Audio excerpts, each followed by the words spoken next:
Marcus Garvey was a Jamaican-born black nationalist and Pan-Africanist who lived from 1887 to 1940. He founded the Universal Negro Improvement Association, UNIA, in 1914, which aimed to achieve black nationalism through the celebration of African history and culture. Garvey also pushed for the Back to Africa movement and created the Black Star Line, a black-owned passenger line that would carry patrons back and forth to Africa. He fostered restaurants and shopping centers to encourage black economic independence. Garvey was a controversial figure in and out of the black community, especially as he challenged major thought leader Webb Du Bois. Marcus Garvey and Webb Du Bois had a contentious relationship. Both men were prominent black leaders in the early 20th century, but they had different approaches to achieving black liberation and empowerment. Du Bois was a scholar and intellectual who believed in the importance of education and integration. He advocated for black people to gain access to higher education and to fight for their rights within the existing political and social systems. Du Bois was critical of Garvey's Back to Africa movement and his emphasis on racial separatism. Garvey, on the other hand, believed in the importance of black economic independence and self-reliance. He saw the Back to Africa movement as a way for black people to escape the oppression and discrimination they faced in white-dominated societies. Garvey was critical of Du Bois' approach, which he saw as too focused on assimilation and integration. The two men clashed publicly and privately, with Du Bois criticizing Garvey's leadership style and accusing him of being a fraud. Garvey, in turn, accused Du Bois of being an elitist who was out of touch with the needs of ordinary black people. Their rivalry came to a head in 1922 when Du Bois published an article in The Crisis, the magazine of the National Association for the Advancement of Colored People, NAACP, in which he accused Garvey of being a dictator and a charlatan. Garvey responded by suing Du Bois for libel, but the case was eventually dismissed. Despite their differences, both Garvey and Du Bois were important figures in the Black liberation movement, and their ideas and legacies continue to influence black activism and thought today. Here is a letter addressed to Marcus Garvey from Webb Du Bois, dated July 22, 1920. Mr. Marcus Garvey, New York City. Answering your letter of July 16th, I beg to say that I thank you for the suggestion, but under no circumstances can I allow my name to be presented. However, I desire to publish in The Crisis some account of you and your movement. For some time, The Crisis has been in receipt of inquiries concerning you and your organization. To these we have simply answered that we had no reliable information at hand. It seems, however, increasingly important as your movement grows that we should present to our readers a critical estimate of it.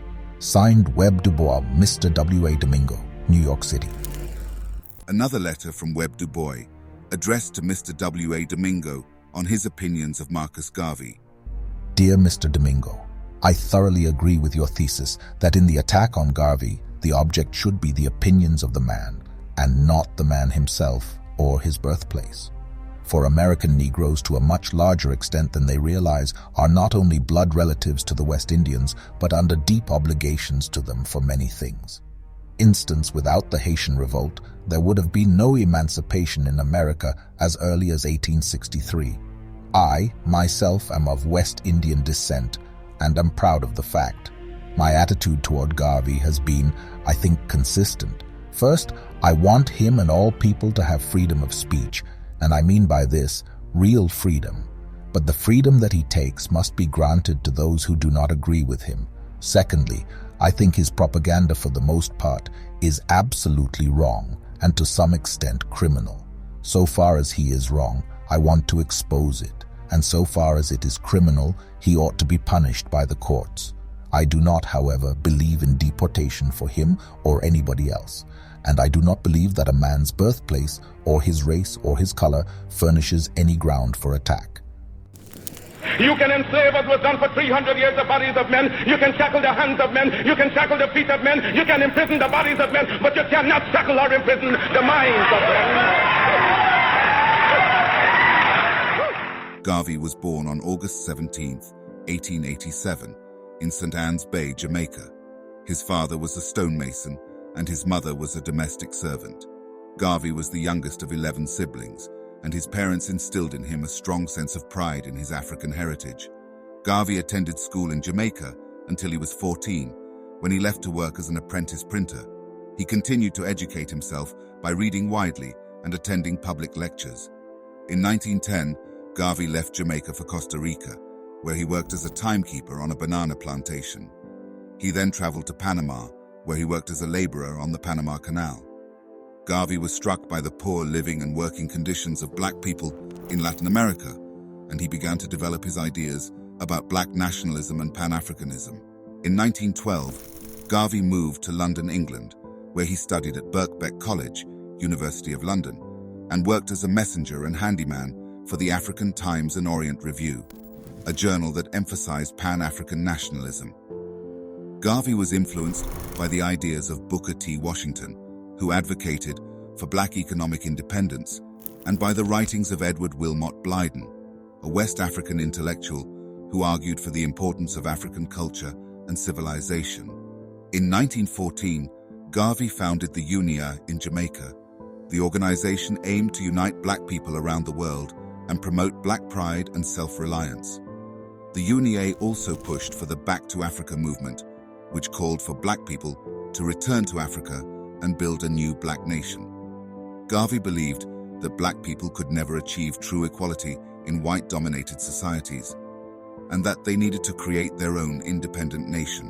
In 1922, Marcus Garvey was charged with mail fraud in connection with a ship on the Black Star Line Orion. Further pressure from J. Edgar Hoover and his department's investigations, negative press, and complaints from stockholders soon led to Garvey gaining a reputation as a swindler. Garvey was convicted of the mail fraud charges and sent to Atlanta Federal Penitentiary. While serving his prison sentence, President Calvin Coolidge commuted his remaining time amidst protests from black Americans. In 1927, he was deported from the United States to Jamaica, where he continued his UNIA work and political activism before moving to London in 1935. He died on June 10, 1940, after multiple strokes. Despite his controversial reputation, Garvey's legacy continued to instill pride and inspiration among many black people throughout the diaspora. His ideology has influenced members of the Nation of Islam, the Black Power movement, and the Rastafari movement. Did not suffer and die to give me an education to slight, oppress, or discourage my people. Because whatsoever education I acquired out of their sacrifice of over 300 years, I shall use for the salvation of the 400 million black people of the world. And the day when I forsake my people, may God Almighty say there shall be no more life for you.